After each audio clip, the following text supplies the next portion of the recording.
मिले या डिमोशन मिले, मुझे वचन की नाई जब मैं चलता हूं तो मैं खुदा की अधीनता में रहता हूं। दूसरी बात, हमें इंसान की अधीनता में रहना है।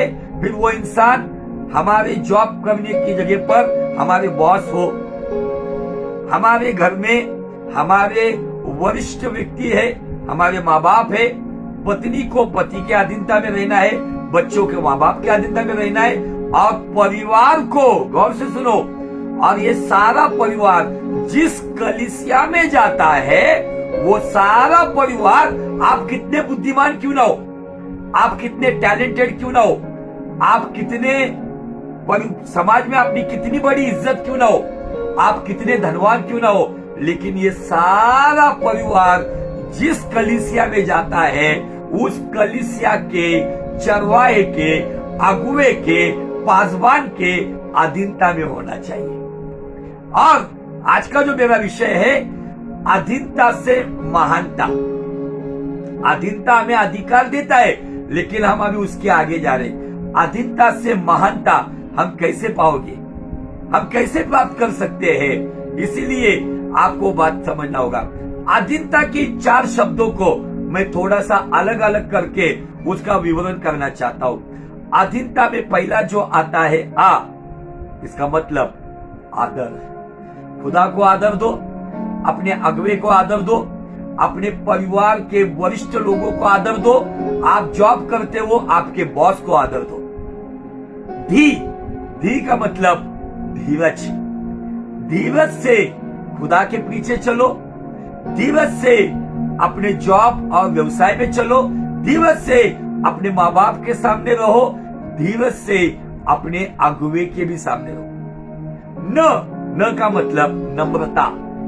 खुदा के सामने नम्र जो होता है, बाइबल कहता है परमेश्वर उसे शिरोमणि बनाता है। आमीन। परमेश्वर के सामने नम्र बनो, आपके माँ बाप के सामने नम्र बनो, पत्नी है तो पति के सामने नम्र बनो, जॉब करते हो आपके ऑफिसर, आपके बॉस के सामने नम्र बनो, चर्च जाते हो तो आपके अगुवे के सामने नम्र बनो। बहुत सारी जगह पर अगुवे के साथ कुछ लोग एरोगेंटली बात करते हैं, उनको लगता है पासवान से अधिक मुझे ज्यादा समझ में आता है। मुझे आपको बताना है, आपको कितना धन मिले, आपको कितना भी अभिषेक मिले, आपको समाज क्या देखता है, आप कितने मशहूर हो, ये सारी बातें चर्च के बाहर। जब आप चर्च के अंदर आते हो तो आपका अगुवा आपका सिर है, आपको उसकी अधीनता में रहना है।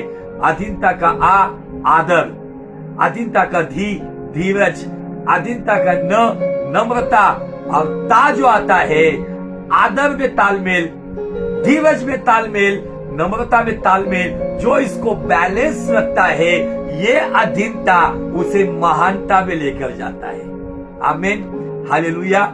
ये जस्ट कुछ बातें प्रभु की ओर से मैंने सीखी है, वही बातें आपके सामने मैं रख रहा हूँ। और मुझे आपको बताना है, यही आदर, यही धीरज, यही नम्रता, ये 3 बातों की जो तालमेल खुदा के सम्मुख और इंसान के सम्मुख जब आप लेकर चलोगे, तो मुझे आपको बताना है खुदा भी आपको महानता में लेकर जाएगा। और जिस इंसान के सामने हो, शायद आपके माँ बाप के सामने आप इस आदर, धीरज और नम्रता के तालमेल में रहते हो, आपके माँ बाप आपको एक अच्छे लेवल पर लेकर आएंगे। बॉस के सामने हो, बॉस आपको एक अच्छे प्रमोशन पे लेकर आएंगे। चरवाहे के सामने हो, पासवान के सामने हो, आपका पासवान सही समय आने के बाद आपको अपॉइंट करेगा। आमीन। आज बहुत सारे चर्चों में मैं आपको बताना चाहता हूँ, बहुत सारी जगह पर ये बातें कलीसिया ने खो दी है। बहुत सारी जगह पर मुझे दुख के साथ बताना पड़ रहा है, बहुत सारी जगह पर जो बलवा करने वाले लोग, विद्रोह करने वाले लोग, बगावत करने वाले बागी लोग, जिन्होंने अपने अगुवे को छोड़ दिया, उनको लगता है हमें सब कुछ पता है। लेकिन मुझे आपको बताना है कि यही लोग जाते हैं, सेवकाई करते, लेकिन छोटी छोटी गलतियां करते करते उनके जीवन में बड़े बड़े पापों को वो जन्म देते। उनको लगता है मुझे इसलिए बताना है कि हमारा कान खींचने वाला कोई चाहिए, फिर भले वो आपसे ज्ञान में कम क्यों ना हो, लेकिन उसके पास जो अनुग्रह है, उस अनुग्रह से वो आपको सही दिशा दिखाएगा। बहुत सारे लोग आज अधीनता में ना रहने की वजह से वो विश्वास में लावारिस लोगों के जैसे जीवन जीते। पता है लावारिस लोग कैसे होते? फुटपाथ पे रहने वाले, जिनका कोई आगा ना पीछा, जिनको कोई बोलने वाला नहीं, कभी भी उठो, कभी भी सो, कभी भी कुछ भी करो। इसीलिए गुनेगारी में या गुनाह करने में ये फुटपाथ के लोग आगे चलते। लेकिन आप कहीं पर भी रहते हो, छोटी झुग्गी में रहते हो, बंगलों में रहते हो, फ्लैट में रहते हो, कहीं पर भी रहते हो, आपका कान खींचने वाला अगर कोई है तो मुझे आपको बताने के लिए आनंद होगा, आप आशीषित हो, यू आर ब्लेसेड। अगर आप किसके साथ तो सब्जेक्ट हो, सबमिशन में हो, तो मुझे आपको बताना है कि ये बात आपको महानता में लेकर वो कब आएगी, कैसे आएगी, मुझे नहीं पता। लेकिन जब आपका समय आएगा ना, उस समय के बाद कितने साल के बाद ये नहीं मैं भविष्यवाणी करूंगा, लेकिन अगर इस तालमेल के साथ आप आपके परिवार के लोगों को आदर देंगे, आपके बॉस को आदर देंगे, फिर आपका बॉस कड़वा क्यों ना हो, आपका अगुआ गुस्सेल क्यों ना हो, आपका अगुआ, आपका पास्टर कठोर क्यों ना हो, बाइबल कहती है तो भी आप उनके अधीन रहो। आमीन। मुंबई शहर में एक पास्टर है, मैं नाम नहीं लूंगा उनका, बहुत ही अद्भुत परमेश्वर के दास है। वो पेशे में डॉक्टर है। आज उनकी उम्र कम से कम 72 से 75 साल की होगी, लेकिन वो पास्टर इतने डिसिप्लिन में है, इतने कड़क है, वो हर एक बात में उनको डिसिप्लिन लगती है। उनका कलीसिया के साथ बातचीत करना, किसी को वो ऐसा ज्यादा समय नहीं देते हैं, टाइम टू टाइम बात करते हैं, और उनके साथ बात करने को कलीसिया के लोग डरते हैं। लेकिन वही अगुवे ने कलीसिया को इस तरीके से बनाया है। हमारे मुंबई शहर में जो ठाणा जिला आता है, ठाणा जिला के अंदर 70 चर्च की स्थापना उन्होंने की है। वो संडे को ड्राइवर को लेकर नहीं जाते, संडे को खुद गाड़ी चलाते हैं, ड्राइवर को भी वो पास्टर बनाया उन्होंने। उनके गाड़ी पे जो भी ड्राइवर आता है वो कुछ दिन के बाद किसी कलीसिया का पास्टर बन जाता है। उतने कड़वे भी है, उतने कठोर भी है, ऐसे परमेश्वर के वो दास है।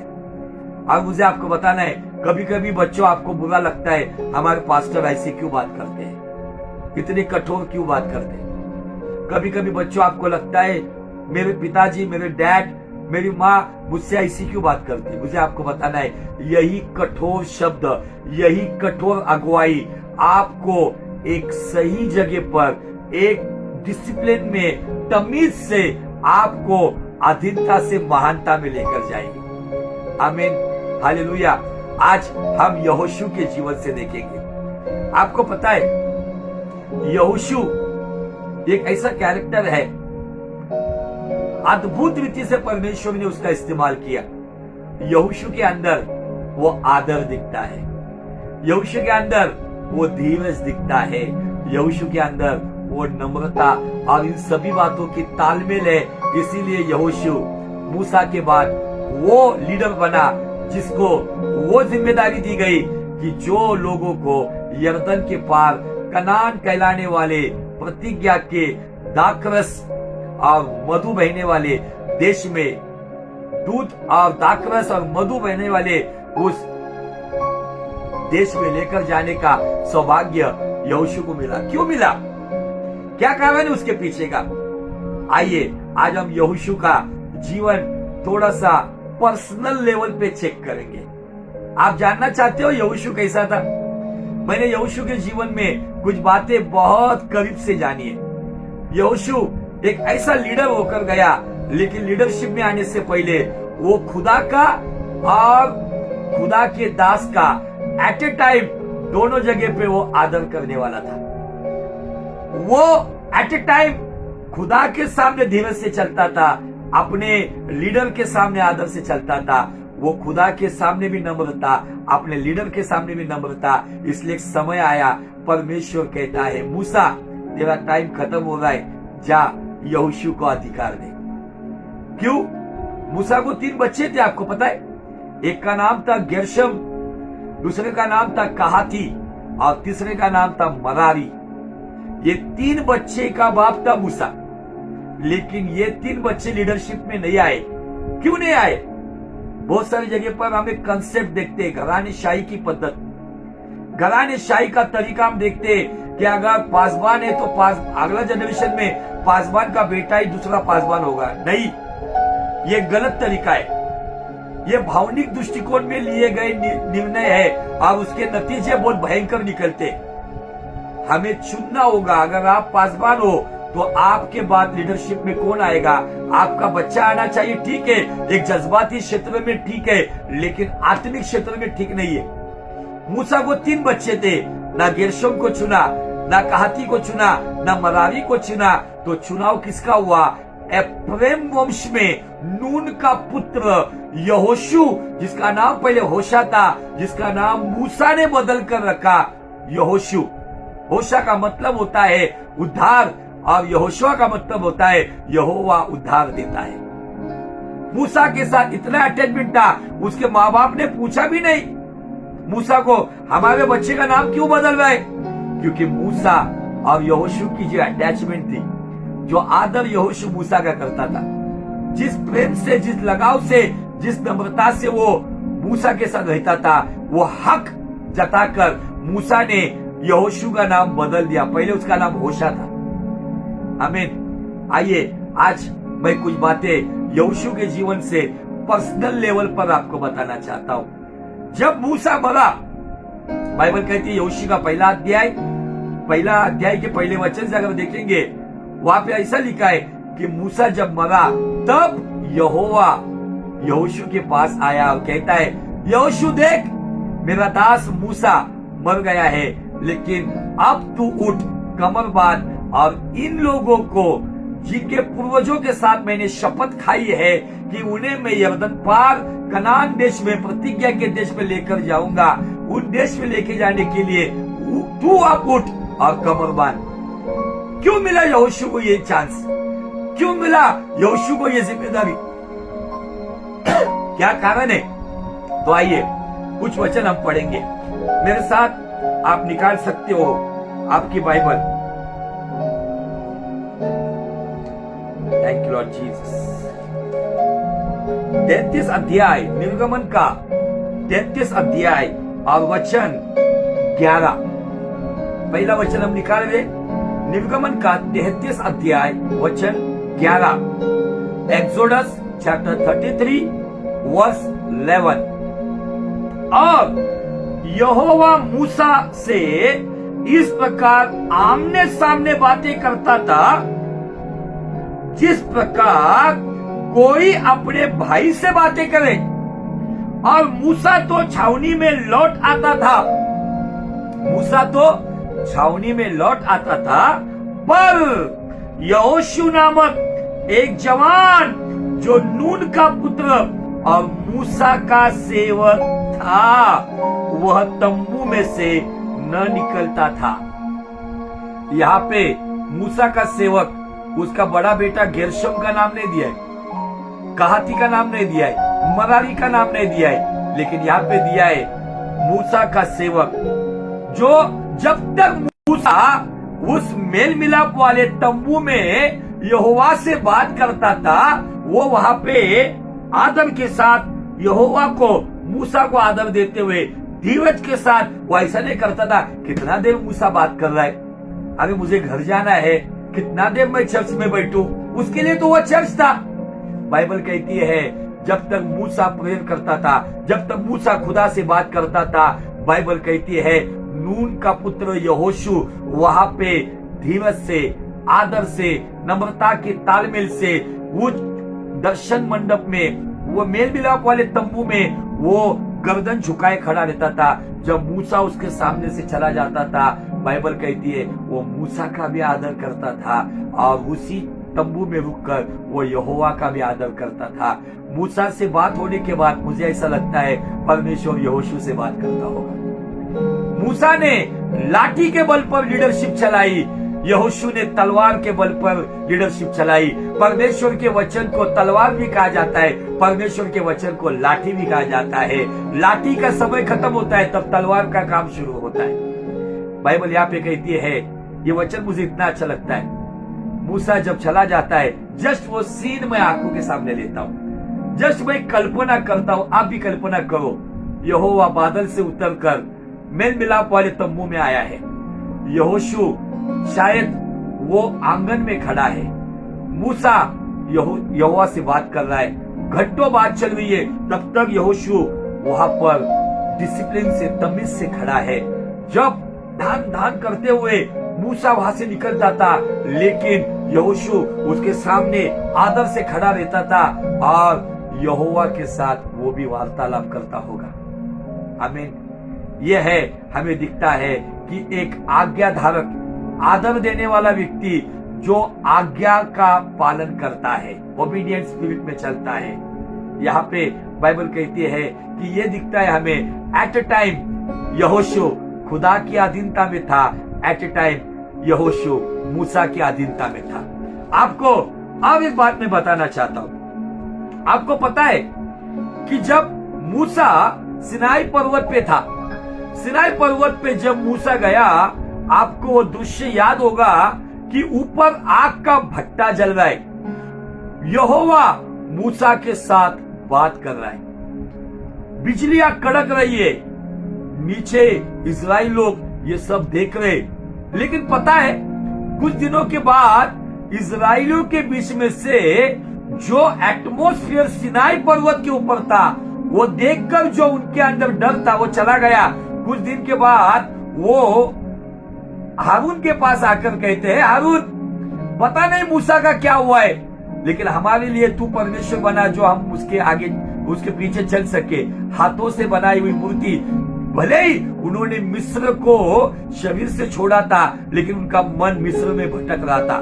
और कुछ मिस्र समुदाय के मिस्री लोग भी उनके साथ आए थे, उन्होंने उनको बहकाया। सामने प्रेजेंस ऑफ गॉड था सिनाई पर्वत पर, लेकिन नीचे ये इजराइल लोग कहते हैं, हारून हमारे लिए परमेश्वर बना। ये सारी स्टोरी मैं बताना नहीं चाहता हूं, लेकिन अगर आप देखेंगे, उसके बाद वो बछड़ा बनाया गया, उसके सामने नाच तमाशा हो गया। लेकिन सिनाई पर्वत पर जाने से पहले, अगर आपको पता हो, वहां पे निर्गमन का 19 अध्याय और वचन 21 और 22 को अगर हम देखेंगे, वहां पे बाड़े की बात की गई है। सिनाई पर्वत को बाड़ा बांध, और यहोवा कहता है जो कोई उस बाड़े को छुएगा वो भस्म हो जाएगा। मूसा को छोड़, गौर से सुने इस बात को, मैं आपको एक डीप रेवलेशन देने जा रहा हूं, एक गहरा प्रकाशन देने जा रहा हूं। वहां पे चाहिए तो मैं आपके लिए पढ़ता हूं वो वचन, निर्गमन 19:21। तब यहोवा ने मूसा से कहा, नीचे उतरकर लोगों को चेतावनी दे, कहीं ऐसा ना हो कि वे बाड़ा तोड़ के यहोवा के पास देखने को घुसे और उनमें से बहुत से नष्ट हो जाए। परमेश्वर ने मूसा को बुलाया, बराबर है। परमेश्वर को मिलने के लिए सिनाई पर्वत पर वो 10 आज्ञा की, वो पत्थर की जो पाटियां बनाई गई थी, वो पत्थर के टुकड़ों पर जो 10 आज्ञा परमेश्वर अपनी उंगली से लिखकर देने वाला था, वो लेने के लिए मूसा अकेला गया है। और चेतावनी क्या है, कोई भी जो बाड़ा बनाया गया है वो बाड़े को क्रॉस ना करे। आज के डेट में मुझे आपको बताऊं, बहुत सारे लोग कलीसिया के अंदर, घर के अंदर आदर का बाड़ा तोड़ रहे, आदर का बाड़ा तोड़ रहे, धीरज का बाड़ा तोड़ रहे, नम्रता का बाड़ा तोड़ रहे और तमीज का बाड़ा तोड़ रहे। इसके लिए आज वो नष्ट होते जा रहे। धन्य वो परिवार, धन्य वो कलीसिया जहां पे आदर के बाड़े को सुरक्षित रखा गया है। धन्य वो कलीसिया, धन्य वो परिवार, धन्य वो नौकरी करने वाले नौकर चाकर, बिजनेस करने वाले बिजनेस, जिन्होंने अपने जीवन में आदर, धीरज और नम्रता का बाड़ा तमीज के साथ, तालमेल के साथ बरकरार रखा है। उनके जीवन में खुदा की हुजूरी है। देखो चेतावनी क्या है, मूसा को छोड़ कोई नहीं जाएगा। लेकिन जब नीचे, जब बछड़ा बनाया गया, लोगों ने ये पाप किया, यहोवा को ये बात पता चली। यहोवा ने मूसा को कहा, देख तेरे लोग, तब परमेश्वर कहता है, देख तेरे लोग बिगड़ गए, ये बलवा करने वाले लोग, विद्रोही लोग, ये अहंकारी लोग, जिन्होंने मेरे खिलाफ पाप किया है, मैं उन्हें भस्म करूंगा। वहां पे मूसा परमेश्वर के गुस्से को शांत करता है, कहता है अरे परमेश्वर तू अगर इनको भस्म करेगा तो सारी दुनिया कहेगी देखो ये परमेश्वर जिन्हें मिस्र से छुड़ा कर लाया और जंगल में विनाश कर दिया। बाइबल कहता है कि यहोवा का गुस्सा मूसा ने ठंडा किया। अब उसके बाद जब हम देखते 17 वचन, निर्गमन का 32 अध्याय वचन 15 से पढ़ता हूं।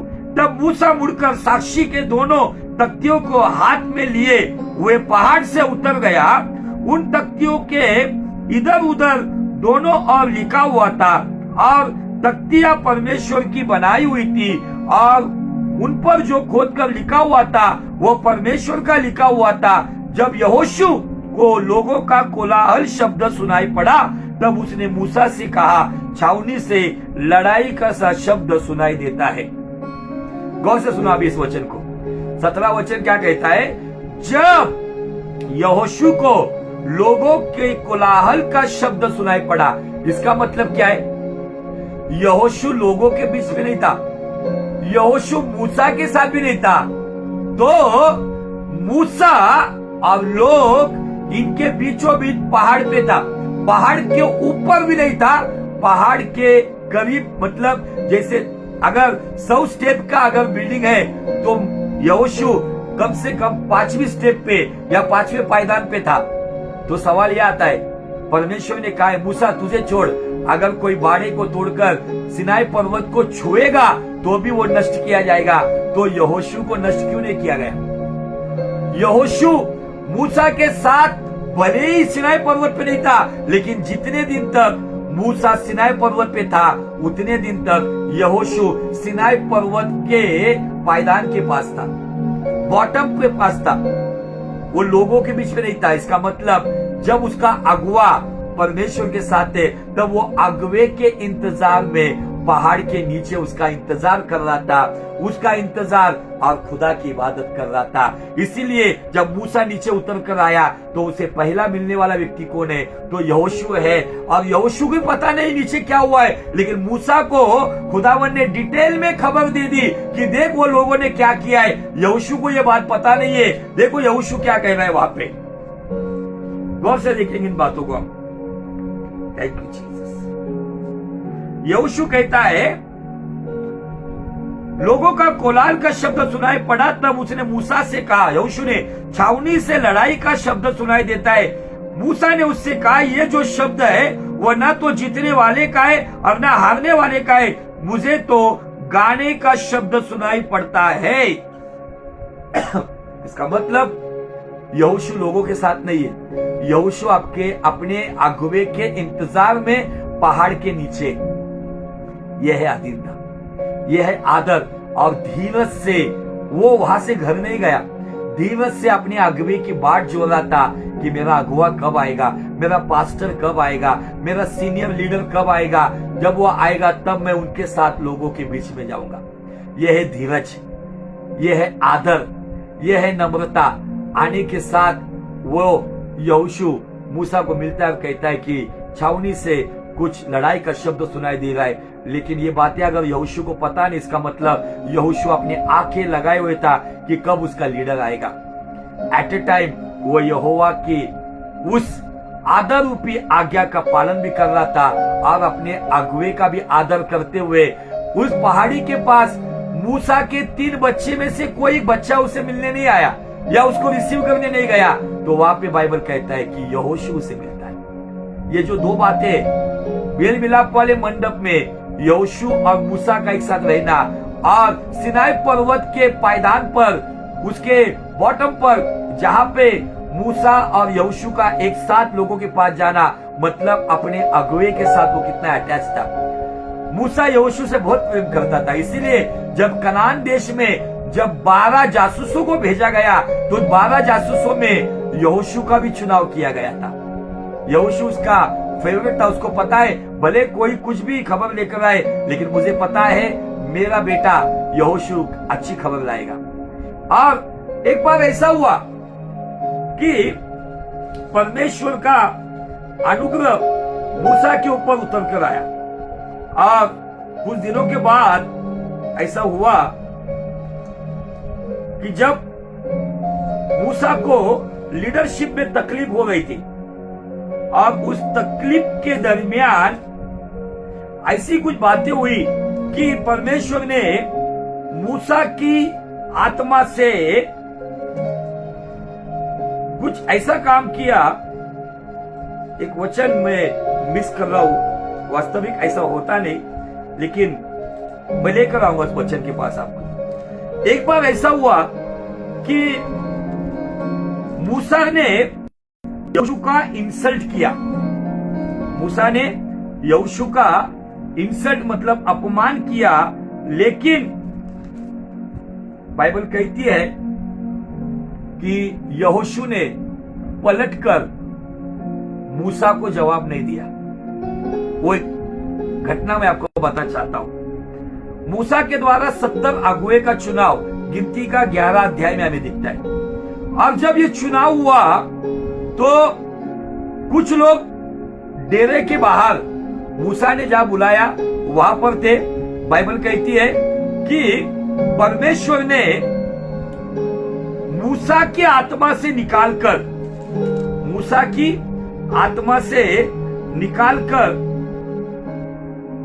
उन 70 लोगों पर परमेश्वर ने अभिषेक भेजा। और अभिषेक भेजने के बाद ऐसा हुआ कि वहां पे बाइबल ऐसी कहती है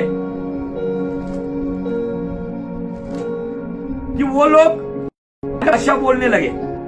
अब जब अन्य भाषा बोलने लगे तो बाइबल ऐसी कहती है कि कुछ 2 लोग थे, वो 2 लोग अपने छावनी के अंदर ही वे लोग अन्य भाषा में या नबूवत करने लगे। मैं सॉरी गलत शब्द यूज कर रहा हूं, अन्य भाषा का। वो नबूवत करने लगे। तो किसी ने आकर मूसा को कहा, जवान ने, कि देखो कुछ 2 लोग नबूवत कर रहे। गिनती का 11 अध्याय और वचन 26 से आगे। परंतु 2 मनुष्य छावनी में रह गए थे, जिनमें से एक का नाम था एल्दाद और दूसरे का मेदाद। उनमें भी आत्मा आया, ये भी उन्हीं में से जिनके नाम लिखे गए थे, लीडरशिप के लिए जिनके नाम लिखे गए थे उनमें से ही थे। अब वे छावनी में ही नबूवत करने लगे। तब किसी जवान ने दौड़कर मूसा को बतलाया कि एल्दाद और मेदाद छावनी में नबूवत कर रहे।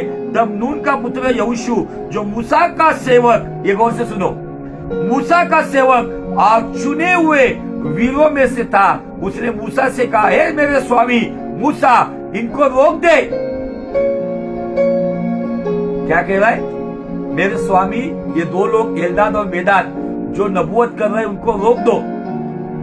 एक जूनियर सीनियर को ये बात बता रहा है। अब ये बात बताते हुए मूसा ने क्या कहा, देखो ये वचन है, लेकिन मुझे ऐसा लगता है कि मूसा ने सब लोगों के सामने यहोशू को जलील किया। कैसे जलील किया? देखो, मूसा ने उससे कहा, मतलब यहोशू से कहा, क्या तू मेरे कारण जलता है?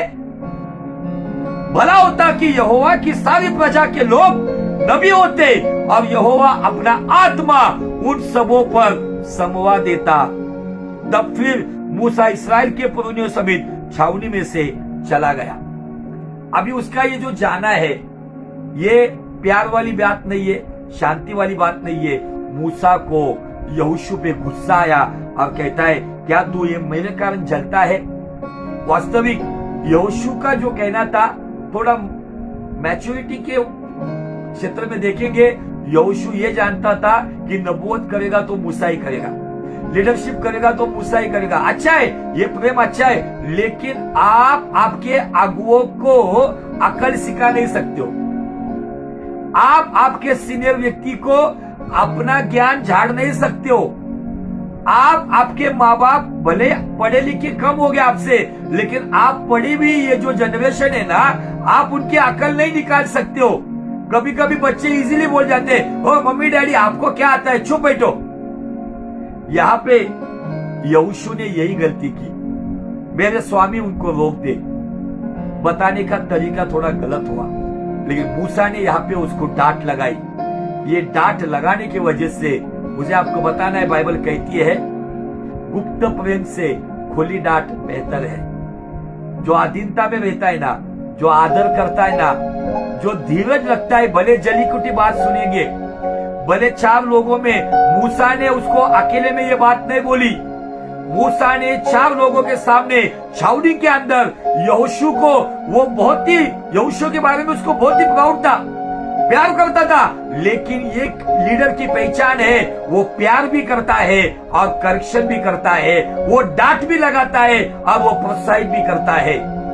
अगर ये सीक्वेंस आप, ये तालमेल अगर लीडर समझेगा ना, तो अब इस तालमेल में उस लीडर का डिसाइपल अगर समझेगा तो वहीं पर ही खुदा का काम बढ़ता है। नहीं तो बहुत सारी जगह पे पास्टर जी ने हमें 4 लोगों में जली कटी बात सुनाई, मेरे मम्मी डैडी मेरे दोस्तों के सामने मुझे डांट लगाए, मेरे बॉस ने मेरे ऑफिस के कलीग के सामने मुझे अपमानित किया, और इन बातों से लोग निराश होते हैं और उस संगति से दूर चले जाते हैं। लेकिन यहोशू, बाइबल यहाँ पे कहती है, यहोशू गया नहीं, उल्टा 13 अध्याय में कनान देश में भेजने के लिए बाइबल कहता है 13 अध्याय वचन 16 में, जिन पुरुषों को मूसा ने देश का भेद लेने के लिए भेजा था उनके नाम यही है, और नून का पुत्र होशे का नाम उसने यहोशू रखा। कनान में भेद निकालने से पहले वो होशे था, मतलब उद्धार, लेकिन कनान में भेजते वक्त वो हो गया यहोशू, मतलब यहोवा उद्धार है। आमीन, हालेलुया। अगर आपको भले ही आप जूनियर हो, आपको आपका पासवान अगर 4 लोगों में डांटता है ना, तो ये आपके लिए ब्लेसिंग है। 4 लोगों में मिली हुई डांट जब आप करेक्ट होते हो ना, तो 4000 लोगों में आप करेक्ट जीवन जीते हो।